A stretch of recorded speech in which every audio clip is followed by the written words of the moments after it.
بسم اللہ الرحمن الرحیم۔ حضرت سلیمان علیہ السلام آسمان اور زمین کے درمیان ہوا پر سفر کیا کرتے تھے۔ چنانچہ ایک دن گہرے دریا کے اوپر سے گزرے تو آپ نے ہوا کی وجہ سے دریا میں ہولناک موجیں اٹھتے ہوئے دیکھیں۔ آپ نے ہوا کو حکم دیا تو ہوا ٹھہر گئی۔ پھر آپ نے جنوں کو حکم دیا کہ وہ پانی میں غوطہ لگائیں تاکہ وہ نیچے کا حال معلوم کر سکیں۔ اس کے بعد جنوں نے یکے بعد دیگر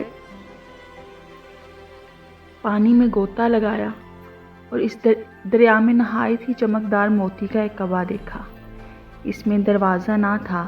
جنوں نے حضرت سلیمان علیہ السلام کو اس کی اطلاع دی۔ حضرت سلیمان علیہ السلام نے اس کعبہ کو نکالنے کا حکم دیا۔ جنوں نے اس کو نکالا اور حضرت سلیمان علیہ السلام کے سامنے پیش کر دیا۔ حضرت سلیمان اسے دیکھ کر حیران ہوئے اور اس کے بعد آپ نے اللہ تعالیٰ سے دعا کی۔ چنانچہ وہ کعبہ پھٹ گیا اور اس کا دروازہ کھلا، اور کیا دیکھتے ہیں کہ اس میں ایک نوجوان سجدے کی حالت میں موجود ہے۔ سبحان اللہ۔ حضرت سلیمان علیہ السلام نے اس سے پوچھا کہ تم فرشتے ہو یا جنوں میں سے ہو؟ اس نوجوان نے کہا کہ میں نہ تو جن ہوں اور نہ فرشتہ، بلکہ میں ایک انسان ہوں۔ حضرت سلیمان علیہ السلام نے اس سے فرمایا کہ تم نے اس طرح یہ بزرگی کیسے حاصل کی؟ اس نے کہا کہ میں ماں باپ کے ساتھ نیکی کرنے والا اور حسن سلوک کرنے والا ہوں۔ اس نے بتایا کہ میری بری ماں تھی، میں اسے اپنے کندھوں پہ اٹھائے گھومتا تھا۔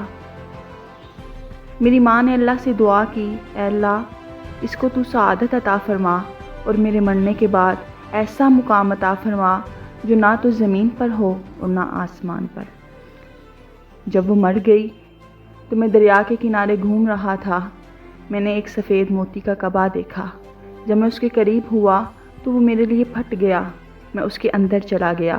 اس کے بعد قدرت الہی مجھ پر طاری ہو گئی۔ میں اس میں بند ہو گیا۔ اب مجھے یہ معلوم نہیں تھا کہ میں زمین پر ہوں یا آسمان پر، ہوا میں ہوں یا پانی میں۔ اللہ تعالیٰ مجھے اس کعبہ میں رزق عطا کرتا تھا۔ حضرت سلیمان علیہ السلام نے یہ سن کر فرمایا کہ تیرے پاس تیری روزی کس طرح آتی تھی؟ اس نے کہا جب میں بھوکا ہوتا تھا تو ایک درخت اگتا تھا۔ اس درخت پر پھل ہوتے تھے جو دودھ سے زیادہ سفید اور شہد سے زیادہ شیریں ہوتے تھے۔ برف سے زیادہ ٹھنڈا پانی نکلتا تھا جو میں کھاتا تھا اور خوب سیر ہوتا تھا۔ جب میں پوری طرح سیراب ہو جاتا تو وہ درخت غائب ہو جاتا۔ حضرت سلیمان علیہ السلام نے جب یہ سنا تو فرمایا کہ تمہیں رات اور دن کو کیسے پہچانتے تھے؟ اس نے کہا جب صبح طلوع ہوتی تو کعبہ کے موتی سفید ہو جاتے اور جب آفتاب غروب ہو جاتا تو کعبہ کے موتی تاریک ہو جاتے، تو میں اس کے ذریعے دن اور رات کو پہچان لیتا ہوں۔ پھر حضرت سلیمان علیہ السلام نے اللہ تعالیٰ سے دعا کی، وہ کعبہ بند ہو گیا اور اپنی جگہ پر واپس لوٹ گیا۔ بے شک واللہ علی کل شیء قدیر، میرا اللہ ہر چیز پر قادر ہے۔